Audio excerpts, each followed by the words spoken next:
الحمدللہ رب العالمین والصلاة والسلام علی اشرف الانبیاء وسید المرسلین۔ معزز ناظرین، الحمدللہ آج کی اس نشست میں 30ویں پارے کے دوسرے ربع کی تلاوت کی گئی ہے، اور جیسا کہ کل کے نشست میں ہم نے یہ بات عرض کی تھی کہ اس آخری پارے میں مختصر صورتیں ہیں، اور یوں کئی صورتوں پر مشتمل یہ سپارہ ہے جس کی الحمدللہ تلاوت چل رہی ہے، ترجمہ اور تفسیر آپ تک پہنچ رہی ہے۔ آج جو دوسرا ربع تلاوت کیا گیا ہے یہ بھی چند صورتوں پر مشتمل ہے، جن میں پہلی صورت آج تلاوت کی گئی سورۃ المطففین، قرآن کریم کی ایک معروف صورت ہے سورۃ المطففین، اور چونکہ ابتدا میں ہی وہ لفظ موجود ہے ویل للمطففین، تو اسی پر اس کا نام المطففین رکھا گیا ہے۔ مطففین کہتے ہیں ان لوگوں کو کہ جو ناپ تول میں کمی کرتے ہیں۔ یہ برائی اور یہ وبا تاجروں میں، خرید و فروخت کرنے والوں میں چونکہ بہت زمانہ قدیم سے چلی آ رہی ہے۔ اگر ہم پچھلی قوموں میں دیکھیں تو حضرت شعیب علیہ السلام کی قوم اس بیماری میں مبتلا تھی۔ حضرت شعیب علیہ السلام نے جہاں تبلیغ فرمائی، اللہ کی توحید کا پیغام دیا، رسالت کا پیغام دیا، وہیں پر آپ نے انہیں ناپ تول میں کمی کرنے کے حوالے سے بھی ڈرایا اور اس معاملے میں انہیں بار بار خبردار کیا۔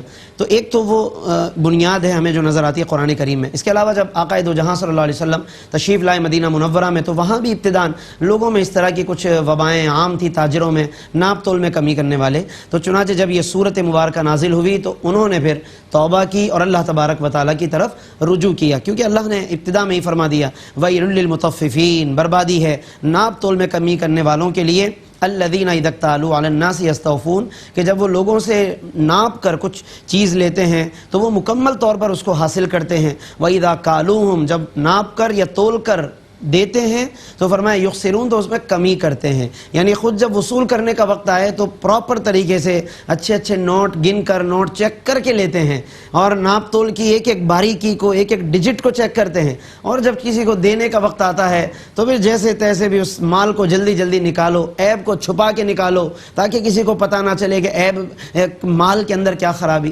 اللہ رب العالمین نے ان چیزوں کی طرف توجہ دلائی کہ یہ چیزیں عذاب کی طرف لے جانے کا ذریعہ ہیں۔ یہاں پر علماء نے ایک روایت بھی لکھی سیدنا عبداللہ ابن عباس رضی اللہ تعالیٰ عنہما کے حوالے سے کہ جب کسی قوم میں اس طرح کی برائیاں پھیلتی ہیں تو وہاں پر کیا انجام ہوتا ہے، آج ہمیں ہمارے معاشرے کو سننے کی ضرورت ہے تاکہ ہم اصلاح کر سکیں اپنے حالات کی اور اپنے احوال کی۔ کہ نبی کریم صلی اللہ علیہ وسلم نے ارشاد فرمایا خمس بخمس، فرمایا 5 چیزیں ایسی ہیں کہ جن پر 5 سزائیں ملتی ہیں، یعنی اگر وہ 5 قسم کے اعمال لوگوں میں عام ہو جائیں، وہ 5 بیماریاں پھیل جائیں، تو فرمایا پھر لوگوں میں 5 سزائیں بھی نازل کی جاتی ہیں۔ نمبر 1 فرمایا کہ ما نقض قوم العہد الا سلط اللہ علیہم عدوہم، فرمایا کہ جو قوم عہد شکنی کرتی ہے، وعدے توڑتی رہتی ہے، فرمایا کہ صلت اللہ علیہم عدوہم، اللہ تعالیٰ ان پر ان کے دشمن کو مسلط فرما دیتا ہے۔ اور آگے فرمایا کہ ولا حکموا بغیر ما انزل اللہ، اور جو قوم، دوسری بیماری، جو قوم اللہ کے فیصلے کے برخلاف فیصلے کرنے لگ جاتی ہے، الا فشا فیہم الفقر، ان میں غربت پھر عام ہونے لگ جاتی ہے، غربت پنجے گاڑ لیتی ہے۔ اور فرمایا وما ظہرت الفاحشۃ فیہم، اور جس قوم میں ناظرین بے حیائی پھیل جاتی ہے، الا ظہر فیہم الطاعون، تو ان میں پھر طاعون اور دیگر اس طرح کی مہلک بیماریاں پھیل جاتی ہیں۔ بے حیائی جہاں پر آ جائے وہاں پھر بیماریاں بھی نئی بیماریاں آتی ہیں۔ آج آپ دیکھیں نئے ناموں سے اچانک بیماری آتی ہے، پہلے کبھی نام نہ سنا تھا، اچانک بیماری آ گئی جی، اور وہ ایک نئے نام کے ساتھ منظر عام پر، اور پوری قوم اس میں مبتلا ہوتی چلی جاتی ہے۔ تو یہ بے حیائی کا ایک نتیجہ ہے۔ وما طففوا الکیل الا منع النبات، اور چوتھی یہ کہ جب ناپ تول کے پیمانوں میں کمی کی جانے لگے تو پھر ان کی پیداوار میں کمی کر دی جاتی ہے، زمینوں کی پیداوار روک دی جاتی ہے، برکتیں مطلب ختم ہو جاتی ہیں، وَأُخِذُوا بِالسِّنِينَ، اور قحط مسلط کر دیا جاتا ہے۔ اور آگے فرمایا ولا منعوا الزکاۃ الا حبس اللہ عنہم المطر، اور جب قوم زکوٰۃ کو روک لیتی ہے اللہ تبارک و تعالیٰ ان سے بارشوں کو روک لیتا ہے۔ تو یہ ایک بہت اہم حدیث ہے کہ جس کے اندر مختلف وہ چیزیں بیان کی، اعمال کے جو قوم میں پائی جاتی ہیں، اور پھر اس کے نتیجے میں اللہ تبارک و تعالیٰ کی طرف سے وہ پکڑ، گرفت اور ہلاکتیں نازل ہوتی ہیں۔ تو ناظرین اس حوالے سے ہمیں ضرور یہاں پر غور کرنا چاہیے۔ گویا کہ یہ صورت اللہ تبارک و تعالیٰ نے اصلاح احوال کے اعتبار سے خاص طور پر نازل فرمائی۔ پھر ایک بڑی اہم بات اس میں آیت نمبر 14 ہے کہ جس میں اللہ تبارک و تعالیٰ نے ایک وجہ بتائی کہ کفار ان تمام باتوں سے کیوں پیچھے ہٹتے ہیں، وقوع قیامت کا انکار، کہیں اللہ کی توحید کا انکار، ان تمام چیزوں سے کیوں بھاگتے ہیں۔ چنانچہ بیان فرمایا کہ کلا بل رانا علی قلوبہم ما کانوا یکسبون، فرمایا در حقیقت زنگ چڑھ گیا ہے ان کے دلوں پر ان کے کرتوتوں کے باعث۔ ناظرین یاد رکھیے کہ برے اعمال سے، یعنی جس طرح اچھے اعمال سے دل پاک ہوتا ہے، اچھے اعمال سے دل کی چمک پیدا ہوتی ہے، بالکل اسی طریقے سے ناظرین برے اعمال کی وجہ سے زنگ چڑھتا ہے، برے اعمال کی وجہ سے دلوں کے اندر ایک وبا ایسی آتی ہے کہ پھر روحانیت ختم ہوتی ہے، ذوق عبادت کم ہونے لگ جاتا ہے۔ اس کے لیے بھی ایک حدیث موجود ہے، سیدنا ابو ہریرہ رضی اللہ عنہ بیان کرتے ہیں کہ نبی کریم صلی اللہ علیہ وسلم نے ارشاد فرمایا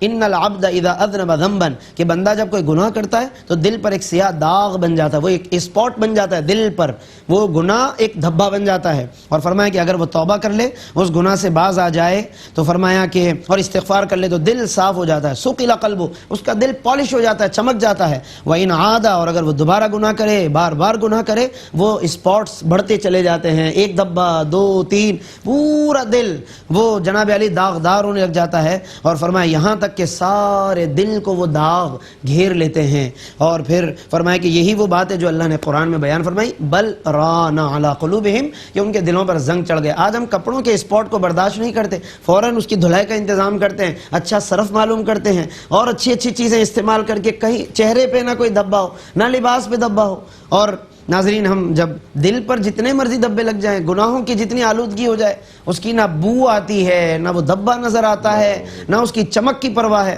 تو قرآن کریم کے یہ مضامین ہمیں اس حوالے سے بھی توجہ دلانے کا ذریعہ ہیں۔ باقی اس کے علاوہ کفار قریش جب قیامت کے دن اہل ایمان کا مقام و مرتبہ دیکھیں گے تو انہیں بڑی حیرت ہوگی کہ یہی وہ لوگ ہیں جن کا ہم دنیا میں مذاق اڑاتے تھے، جن پر ہنستے تھے۔ قرآن بتاتا ہے کہ کانوا من الذین آمنوا یضحکون، یہ دنیا میں یہی کفار ان مسلمانوں کے پاس سے گزرتے، ہنستے تھے، وَإِذَا مَرُّوا بِهِمْ يَتَغَامَزُونَ، آنکھوں کے اشارے کرتے تھے، اور اس کے علاوہ بہت سی وہ اپنے آپ کے لیے تفریح کا سامان کرتے تھے ان مسلمانوں سے۔ لیکن فَالْيَوْمَ الَّذِينَ آمَنُوا مِنَ الْكُفَّارِ يَضْحَكُونَ، آج مومنین کفار پر ہنس رہے ہیں، یعنی قیامت کے دن اہل ایمان کو یہ ہنسنے کا گویا کہ موقع ملے گا، وہ کفار پر ہنسیں گے۔ تو ناظرین ہمیں یہ ساری باتیں اس لیے بتائی گئیں تاکہ آج ہم اچھے اعمال کریں، ہنسی وغیرہ وہ ساری چیزیں، اصل خوشی وہی ہے جو مومن کو سیدھے ہاتھ میں نامہ اعمال دیے جانے کے وقت ملے گی، ہمیں اس خوشی کی اصل تیاری کرنی چاہیے۔ اس کے بعد سورہ اذا السماء انشقت کی ناظرین تلاوت کی گئی، اس میں اللہ رب العالمین نے قیامت کے مناظر بھی بیان کیے اور نامہ اعمال کے حوالے سے دو گروہ بیان کیے کہ ایک وہ کہ جنہیں سیدھے ہاتھ میں نامہ اعمال ملے گا، فرمایا کہ ان کی کیفیت کیا ہوگی، وَيَنْقَلِبُ إِلَىٰ أَهْلِهِ مَسْرُورًا، وہ نامہ اعمال سیدھے ہاتھ میں لے کر اپنے اہل و عیال کی طرف خوشی لوٹے گا، اور جبکہ وہ کہ جسے الٹے ہاتھ میں نامہ اعمال ملا وہ پھر موت کو پکارے گا، ہائے کہ مجھے موت آ جائے، میں زندہ ہی نہ کیا جاتا اور میں بس اسی طرح سے فنا کر دیا جاؤں، وَيَصْلَىٰ سَعِيرًا، اور وہ بھڑکتی ہوئی آگ میں داخل کر دیا جائے گا۔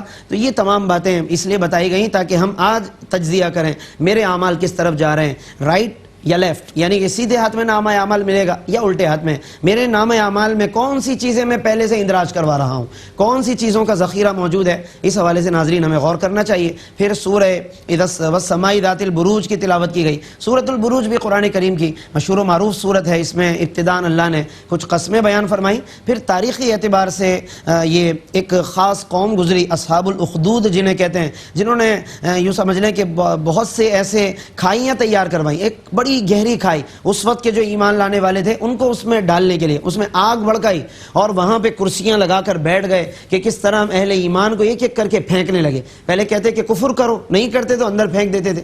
ان کو اصحاب الاخدود کہتے ہیں، النار ذات الوقود، انہوں نے خوب آگ جلائی اور ہنستے تھے وہاں پہ بیٹھ کر۔ اللہ رب العالمین نے ان کا یہاں پر ذکر کیا، اذ ہم علیہا قعود، کہ جبکہ وہ اس کنارے پر بیٹھے ہوئے تھے اور جو کچھ وہ اہل ایمان کے ساتھ سلوک کر رہے تھے تو وہ اسے دیکھ بھی رہے تھے۔ اللہ رب العالمین نے پھر ان کی گرفت فرمائی اور کس طریقے سے وہ تمام چیزیں کہ کس طریقے سے وہ عذاب الہی کا شکار ہوئے اور انہوں نے خود اپنے آپ کو عذاب کا حقدار بنایا۔ یہ مضامین اس میں بیان کیے گئے اور اس میں پیغام ہے ان لوگوں کو کہ جو ایذا رسانیاں کرتے ہیں اہل ایمان کو، ان کے ایمان لانے کے جرم میں خدا نخواستہ سزائیں دیتے ہیں اور ان پر مصیبتیں نازل کرتے ہیں۔ تو یہ اللہ رب العالمین نے مضامین بیان فرما کر ان لوگوں کی اصلاح کا سامان فرمایا۔ پھر اس کے ساتھ ساتھ ناظرین آج کی اس تلاوت میں سورہ والسماء والطارق کی بھی تلاوت کی گئی ہے۔ اس میں اللہ رب العالمین نے الطارق کی قسم ارشاد فرمائی۔ طارق یہ آگے خود ہی قرآن نے بیان فرما دیا کہ ایک ستارہ ہے، بہت چمکتا ستارہ، النجم الثاقب، رات کے ایک پہر میں یہ طلوع ہو کر بہت زیادہ چمکتا دمکتا چمکتا ستارہ ہے اس کو الطارق فرمایا گیا. اس کی قسم ارشاد فرما کر پھر جو چیز سمجھانی ہے وہ یہ کہ ان کل نفس لما علیہا حافظ، ہر شخص پر کوئی نہ کوئی اللہ کی طرف سے محافظ مقرر ہے. اس کے دو مطلب بیان کیے گئے. ایک تو یہ کہ محافظین کچھ فرشتے ہیں کہ جو بندے کی حفاظت کرتے ہیں. آج ہم اچانک کسی بڑی مصیبت سے بچ جاتے ہیں، کسی بڑی مصیبت میں زندہ سلامت نکل آتے ہیں. رات کو ہم جب سو جاتے ہیں محو نیند ہے. کون سی چیز ہے جو ہمارے ارد گرد آنے والے جانوروں کو روک لیتی ہے، کیڑے مکوڑوں کو روک لیتی ہے؟ اللہ فرما رہا ہے ان کل نفس لما علیہا حافظ، کوئی نہ کوئی محافظ تو ہے کہ جو انسان کی حفاظت کرتا ہے ایک ایسے وقت میں کہ جہاں اسے کوئی ایسے اسباب نظر نہیں آ رہے. تو پھر انسان کو بھی اپنی حقیقت میں غور کرنا چاہیے، اللہ کی پہچان اور معرفت حاصل کرنی چاہیے. اللہ نے اس کی حفاظت کے یہ مختلف انتظامات فرمائے ہیں. اور باقی یہ کہ قیامت کے دن راز کھلیں گے. آج ہم بہت سے راز یعنی جو گناہوں پر مبنی راز ہیں ان کو ہم سمجھتے ہیں کہ دنیا میں چھپا لیا، فلاں کی راز کی باتیں، فلاں کی راز گناہ کی باتیں ہم نے سمجھ لیا کہ چھپا لی، یہ جرائم ہم نے چھپا لیے. لیکن فرمایا کہ یوم تبلی السرائر، قیامت کے دن یہ راز کھل کر آئیں گے. فما لہ من قوت ولا ناصر، اس دن نہ کوئی زور ہوگا نہ کوئی مددگار ہوگا. تو لہٰذا اگر راز ہیں بھی تو اچھے اعمال کے راز ہوں، نیکی کو راز بنائیے. آج لوگ نیکی تو بہت اوپن بیان کرتے ہیں اپنی اور گناہوں کو چھپانے کی کوشش کرتے ہیں، لیکن بتا دیا گیا کہ وہ راز ہیں کہ جو کھل کر